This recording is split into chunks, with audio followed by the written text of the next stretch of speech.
In this video, I'm going to show you around a property that was found on Rightmove and sourced on for a 5k fee and explain exactly how you can do the same and start earning yourself between 5 and 10k a month from property deal sourcing. So Lisa, we just walked into this property. This is the property that you're secured. Do you want to tell us a little bit more about this and maybe walk us around? So how much did you secure this property for? So this was secured at 145. And what have we done with the property? What was the end game of this?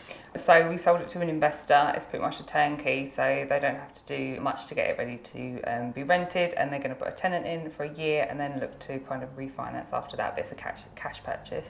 Okay, so let's have a little walk around and a look around. So we're in the kitchen at the moment, so talk us through, said like doesn't need much work, you can see. Doesn't need much work. I mean, obviously there's a door hanging off there, so we're thinking repaint the cupboards because they look pretty good, put some nice handles on. That's it really. I mean, the rest of it is pretty much done. Okay, and like literally just walked up the stairs now, so what else is in this flat? Like, show us around. One bedroom flat, so this is the living room. We're literally on Brentwood High Street, so it's right near the station, right near all the shops, so kind of perfect for commuters going into London. Yeah, this is the living room, and then bedroom is in here. Everything's all kind of nice neutral colours, so don't even really need to repaint or anything to get tenants in. And then the bathroom's actually really nice as well. Nice. Yeah. So what I'll ask you in a minute, I'll keep everybody hanging, is what the numbers was. Well, obviously we're going to see how you sold it. I obviously know the answer to this. How you sold it, what the numbers were, like what the value of this was and everything like that. So I guess the big thing that a lot of people ask most of the time is, where did you find this property from? So that's one of the things, when I make this a bit of an educational thing. So how did you find this property? So this was on Rightmove. Okay, there we go. So nice and simple. Listen, Lisa has been through my coaching program. And one of the things that I try and tell everybody is deals are still out there on Rightmove. The reality is you either got to find the right style deals, which we'll talk a little bit more about this and how Lisa's managed to secure this, or you've got to be consistent at building a pipeline. I know you hear it on social media all the time, if a deal's on Rightmove, you're too late, but that unfortunately is BS. The majority of the deals that I've sold as a deal sourcer, and I've been deal sourcing since 2015, have been properties on Rightmove. Investors buying from Rightmove and deals are on Rightmove. It doesn't matter if they're on Rightmove or off of Rightmove. How you get deals is by getting motivated sellers, and you would have heard that before. Most people are not motivated the day they first put it on the market, whether they put it on the market with Rightmove or with an agent, or whether they sell that off market. Most people will ask for an overinflated price. So what you have to do is make that first touch point with people and then keep on making touch points with them until the point of their motivation shifts. Because if somebody overpriced something, after a while their motivation shifts. If it sits there for a little while, then ultimately that's when you get a deal. And this will happen, this is sat for a little while because there's a few reasons with it, wasn't there? Yeah, so this was on the market for a while. It's a repossession, which is one of the reasons that the price was low, but also there's a little bit more restriction with lending. So I think someone had originally offered to buy it and then they couldn't get the lending that they wanted and it fell through. So when I kind of saw it and talked to the agent, they were quite motivated to sell it. And that's exactly that. So when people sell a property and it falls out of bed, their motivation shifts and shifts. And especially if there's a few, like Lisa had a few challenges with the lending, as Lisa said. What that made that is less competition. And the longer it sat there, the more motivated they got. So what was the numbers on this? What the price was agreed to buy it for? What's the end value? So comparables are about 220 to 230 in this area. And obviously I said it's a turnkey, so there's not much investment that needs to be put into the property to get it into a state where we could get a tenant in. Yeah, not much at all, is there? This is what I want you to learn as well, like motivation shifts, as I just said. But the other thing is selling deals, like people think if the deal's on Rightmove, an investor won't buy it. So how did you get the investor, first of all? Obviously I know the answer to this, and I'm looking for a tap on the back, but not joking. But how did you get the investor? So I kind of put the deal together, put the deal pack together, and then sent it to you guys, and that got put onto your WhatsApp group. And yeah, once it went live, kind of my number was put as the contact, so your investors was able to contact me directly, and I had 8 in the first day contact me. So yeah, so just add on that a little bit as well is, so basically when we do a co-sourcing partnership program, like Lisa come through our training, it's 9 days of training and then it's implementation after that, go out and get deals. And then what we do very different from everybody else though is we will introduce you to the investor and we will give you the lion's share of the income. So how did that split work? What did we sell it for? How did we split that? So it was a £5,000 sourcing fee. I took 80%, you took 20%. So there you go. So Lisa got £4,000 off of her first deal. And the good thing with this as well is most people that do the co-sourcing partnership programs, I'm not criticising them,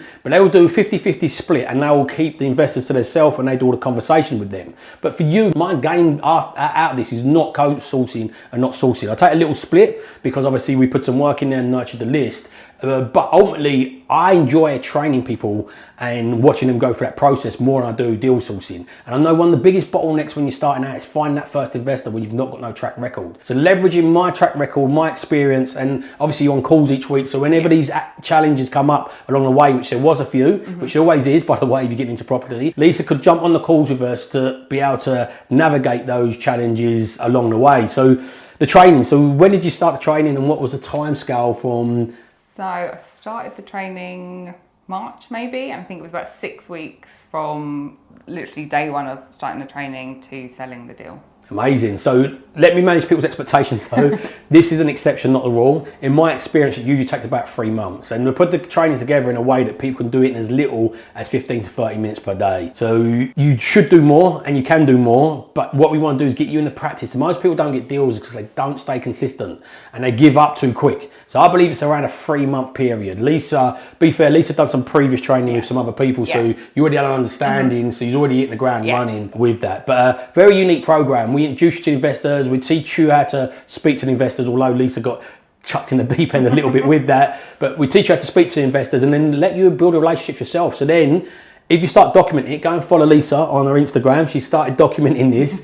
You then start attracting your own investors. So we've done a video together and as well, then you've got a few people directly now. And still even coming through now, getting investors contact me that they want to know about deals that I have coming up in the future. So yeah, I'm starting to build up my own investor list, which is great. So yeah, that's the idea behind it. So when you've not got a track record, people won't invest. But won't you leverage my track record to get your first investor? We give you a load of people to speak to. You get the practice of speaking to them. Then you document it on social media. Then you start getting that. And then the plan is you want to start buying, don't you, for yourself, like the BRR. Yeah, so the plan is, this was kind of my entry into property. But obviously I want to build my own portfolio. So should be selling our house and using the equity to start building my own portfolio. But I feel much more comfortable now doing that because I feel like I know kind of the rules and what I'm looking for as an investment.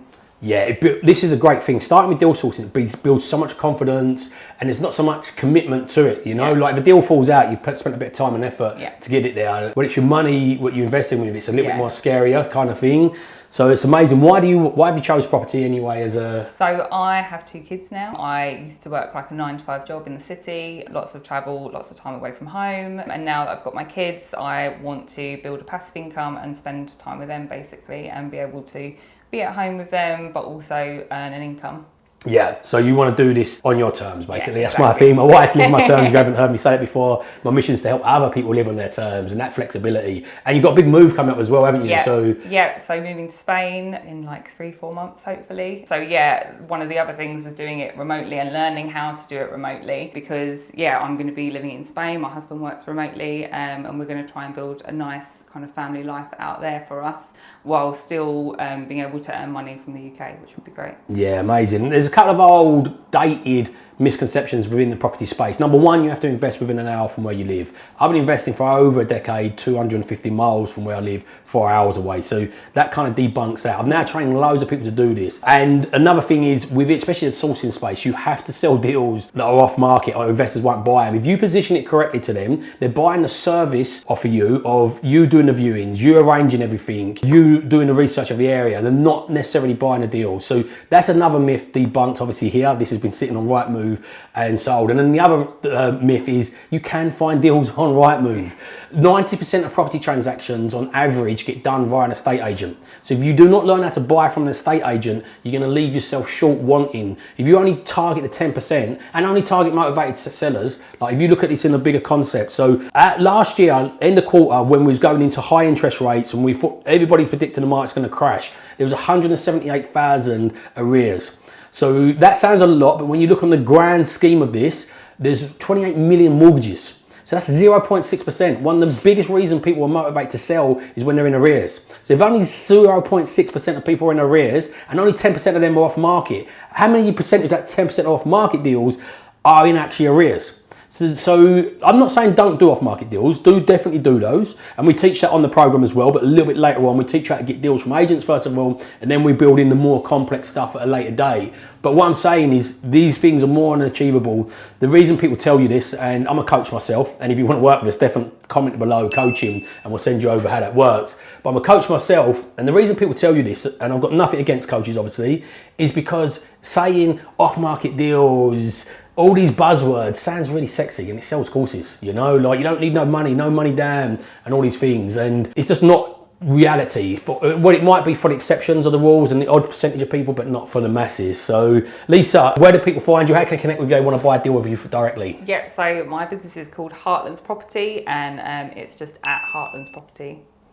Yeah, that's it. And Instagram's your main platform. Yeah, Instagram. I am on Facebook, but Instagram is where you're going to get me faster. So. Amazing. Well, thank you for coming through the program, Lisa. Thank you for being a great student and implementing it. Many don't, unfortunately. And thank you for spending the time with us today recording this.